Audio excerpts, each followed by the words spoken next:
Olá pessoal, a paz, tudo bem? Olha só, vamos começar aqui a nossa última capacitação aqui do ano, a última capacitação da nossa revista, o Evangelho de Lucas, as Alegrias da Salvação. E essas últimas lições, as lições 11, 12 e 13, vão falar dos últimos eventos aqui da vida de Jesus, do capítulo 22 de Lucas em diante, né?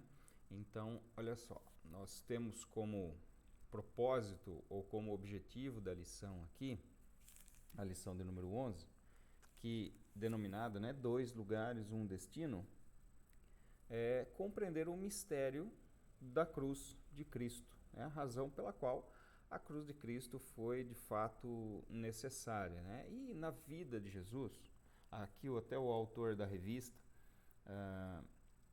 coloca uma reflexão, né, sobre nós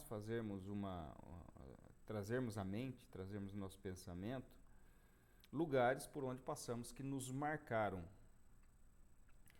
E aqui é evidente, né, que existem vários lugares na vida de Jesus que marcaram o seu ministério, né? O Mar da Galileia, Cafarnaum, que foi a cidade, podemos considerar assim, como centro do ministério de Jesus, enfim, tantos outros lugares, né? O próprio Calvário, o próprio Calvário é um lugar extremamente relevante aqui também.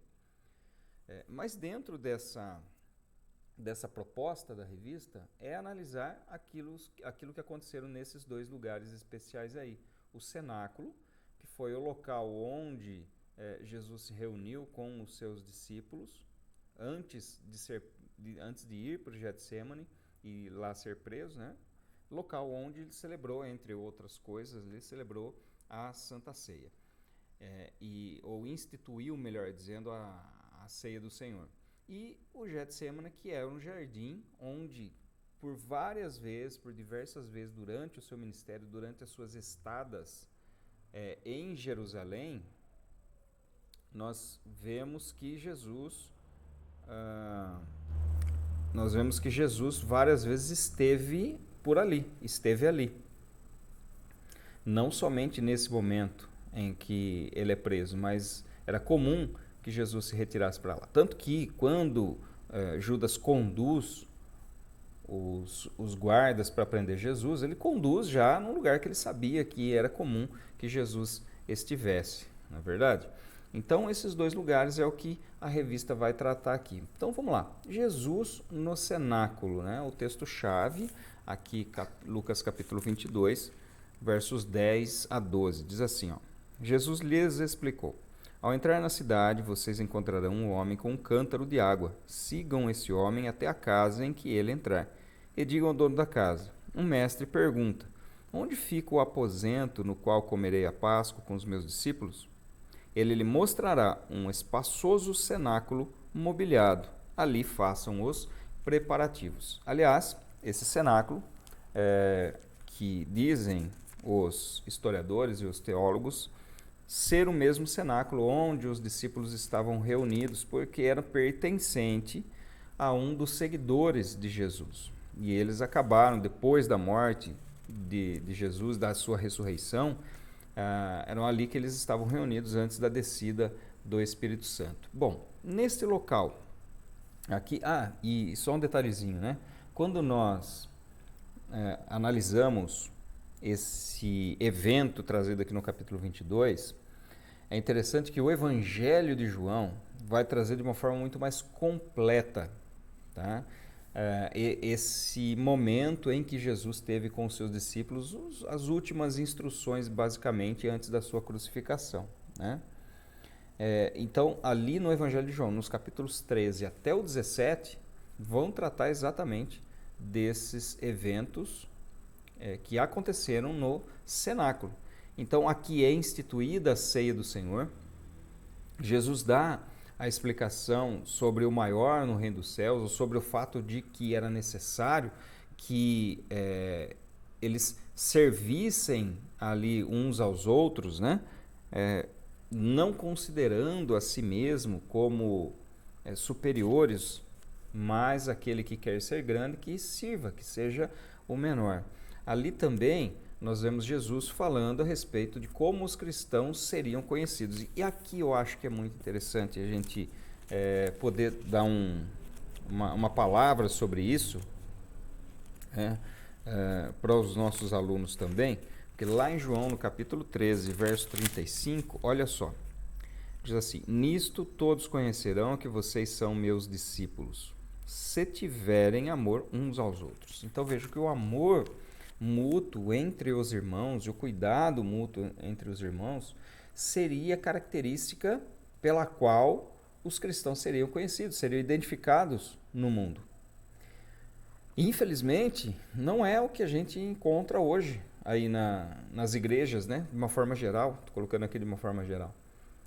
Mas é algo extremamente oposto, porque esse amor não é evidenciado, mesmo entre os cristãos. Então, isso é necessário que nós tenhamos essa compreensão, esse entendimento de que nós não somos nós mesmos, né? A Igreja de Cristo, mas a Igreja de Cristo é o corpo, é o conjunto, são os membros, né? São os tijolos desse edifício. Ali também Jesus faz a promessa do Espírito Santo e fala a respeito, né, dele mesmo sendo a videira verdadeira. Vai ali orientar os discípulos no que diz respeito às perseguições que viriam, mas também falar a respeito do consolo que eles receberiam. E por fim, no capítulo 17 de João, nós vemos a oração sacerdotal, onde Jesus ora ao Pai por si mesmo, ora pelos discípulos e ora por todos aqueles que viriam a crer, né? Nos incluindo então na sua oração. Então todos esses assuntos que vocês estão vendo aí na tela são assuntos pertinentes a esse momento em que Jesus está no cenáculo, junto, reunido ali com os seus discípulos, né? Para as últimas instruções. Gostaria de fazer um comentário aqui. Na página 51 do livro, da nossa revista, aqui eu preciso falar novamente sobre essa questão, né, que a revista ela tem um viés calvinista. Né? Não é o que nós acreditamos, não é o que nós cremos. Muito pelo contrário, existem vários ensinamentos de cunho calvinista que nós rejeitamos completamente. E esse é um deles. Quando diz que o motivo que levou Judas a trair Jesus foi o motivo da eleição divina. Em outras palavras, Judas já estava separado por Deus desde a eternidade para trair a Jesus. Ele já estava condenado por Deus ao inferno. Né? Então nós temos esse entendimento que é colocado na revista. Né? Eu só faço esse comentário aqui porque não, obviamente não. Judas não era eleito para a perdição. Judas era previsto que ele assim o fizesse por Deus, mas tudo foi conforme a sua própria escolha. Né? Então é o mesmo que nós dizemos que de Deus se origina todo o mal. Então o mal se origina de Deus? Deus é o autor do mal? Obviamente que não. A própria maldade implícita aqui no caráter de Deus, né, condenando alguém ao inferno sem que haja nele qualquer possibilidade de arrependimento, é algo que nós realmente não admitimos, que nós não assimilamos. Né? Vamos lá então para a questão da celebração da ceia. Veja só, a celebração da ceia é uma cerimônia de gratidão, é um memorial que deveria ser feito sempre em lembrança daquilo que Jesus fez. Então veja que o memorial é aquilo que é feito com vistas ao passado. Né? Então veja, é cerimônia de gratidão, ou seja, a gratidão por Deus nos aceitar mesmo pecadores que somos, mesmo na nossa condição pecaminosa, Deus olha para nós e envia o seu Filho para nos salvar.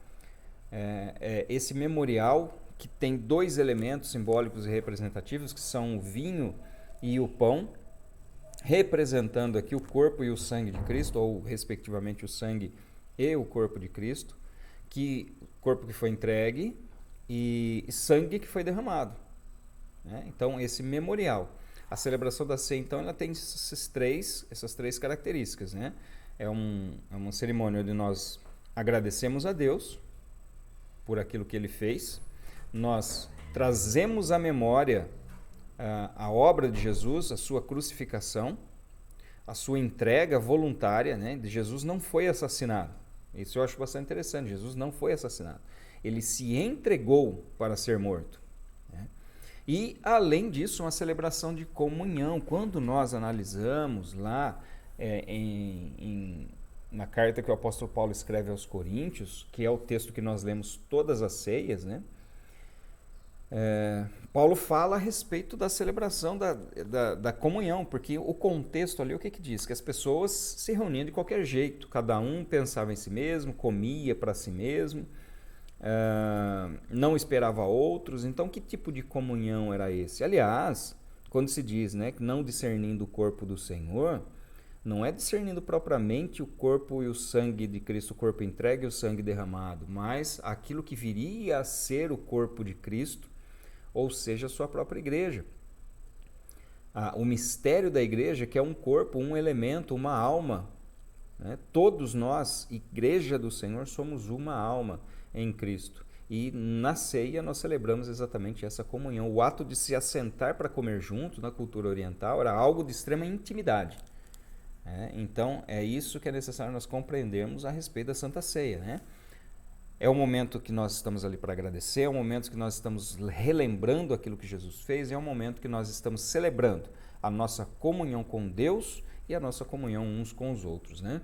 E aqui, evidente, que nós precisamos ter sempre em mente, né? Nossa salvação é pelos méritos de Jesus, não por nossos méritos. Então, essa salvação, né, está na entrega de seu corpo e no derramamento do seu sangue. Após esse fato, Jesus atravessa o ribeiro de Cedron, né? Deixa eu ver se eu consigo fazer uma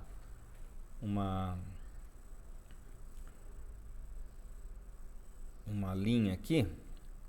Aqui hoje esse ribeiro é seco, né? Não corre água por aqui, mas aqui onde eu estou pintando essa faixinha amarela, aqui então o Monte Moriá, aqui nós temos o Monte Sião, para cá, e desse lado do Cedron nós temos o Monte das Oliveiras, então aqui o Monte das Oliveiras, né? Então o ribeiro de Cedron, que corre aqui no meio, separava o Monte Moriá, onde ficava o templo, né? O templo ficava exatamente onde está o Domo da Rocha aqui hoje, e no seu lado oriental, ou para o leste, atravessando aqui o ribeiro de Cedron, estava, ou está ainda, né?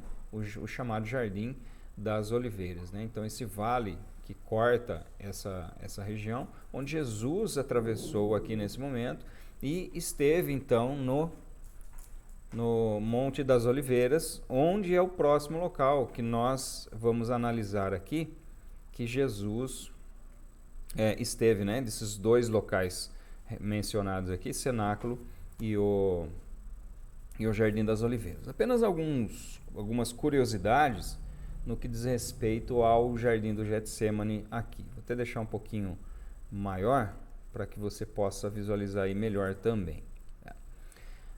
Então aqui acredita-se que o sangue dos sacrifícios descia do templo para o Vale do Cedron. Então aqui, né, como eu disse para vocês, aqui ficava o templo, aqui nesse local aproximadamente é onde ficava o altar do sacrifício, né? Mais ou menos aqui, onde eu estou fazendo um xizinho, até colocando uma cor diferente.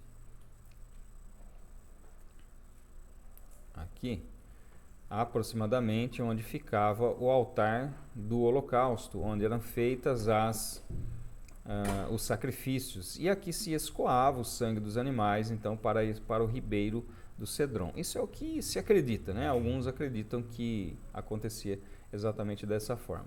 A palavra Getsemane, que significa prensa de azeite no hebraico, Gat Shemanim, né, prensa de azeite, e ali onde Jesus foi, de uma forma simbólica, né, também pressionado ou prensado ali por aquilo que ele sofreu, né.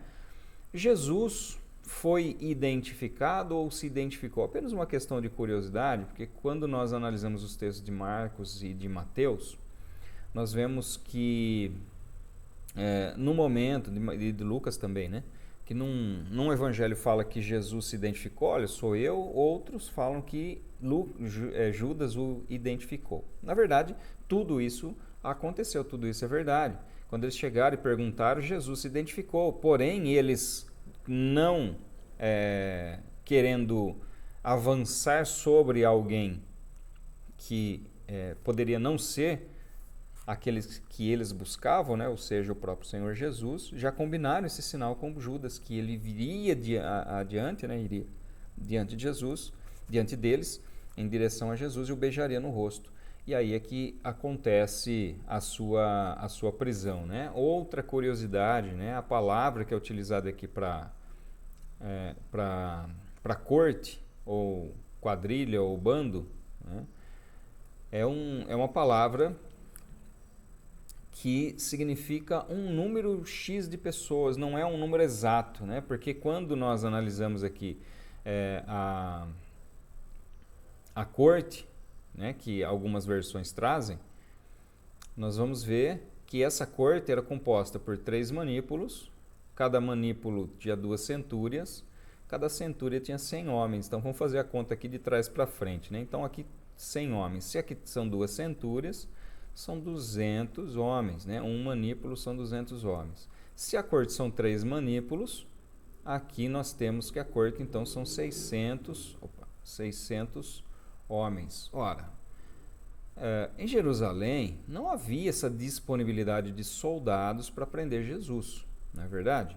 Então não é só uma questão numérica, mas lá em Mateus 27, 27, Marcos capítulo 15, 16, vão usar essa mesma palavrinha em outro sentido, no sentido de que era um grupo de pessoas, um grupo grande de pessoas, um grupo de soldados, e nós precisamos lembrar que quem foi lá para prender Jesus não foram soldados romanos, mas foram soldados do templo, aí muito menos ainda que o templo tinha à sua disposição esses 600 soldados para ir lá prender Jesus, tá? Alguns ensinamentos que nós podemos extrair aqui do Getsemane. Primeiro, nós devemos buscar o escape das tentações em Deus. Veja que Jesus ora ao Pai rogando para que ele intervisse ali, né? Para que ele o sustentasse a Jesus nesse momento de extrema angústia que ele estava, né, prestes a ser preso, crucificado e morto, né? A postura de nossa oração, quando é colocado aqui, né, que Jesus se ajoelhou diante de Deus, eu coloquei entre aspas aqui até, porque não é propriamente a postura do nosso corpo, mas é a postura do nosso coração diante de Deus. Se prostrar indica um ato de adoração, ou melhor dizendo, o ato de adoração está relacionado com o ato de dobrar os joelhos, ou de se prostrar diante de alguém. Mas isso nós devemos fazer de todo o nosso coração. O terceiro ponto é que o conteúdo da nossa oração deve revelar confiança plena na perfeita vontade do Pai e revelar também a nossa completa submissão a essa vontade. Veja que Jesus ora: Pai, passa de mim este cálice, mas todavia não seja feita a minha vontade, mas a tua vontade, né? E o resultado é que nós somos assim confortados por Deus, né? Quando nós agimos exatamente dessa forma, que é o que nós vamos ver aqui no verso 43 do capítulo 22, né? Então lhe apareceu um anjo do céu que o confortava. Por fim, né, o que é esse cálice que Jesus menciona, né? Pai, passa de mim esse cálice. Seria o sofrimento físico? Seria a sua crucificação? É claro que não, foi para isso que ele veio, né? Jesus não estava em momento nenhum querendo fugir das suas responsabilidades, mas o que estava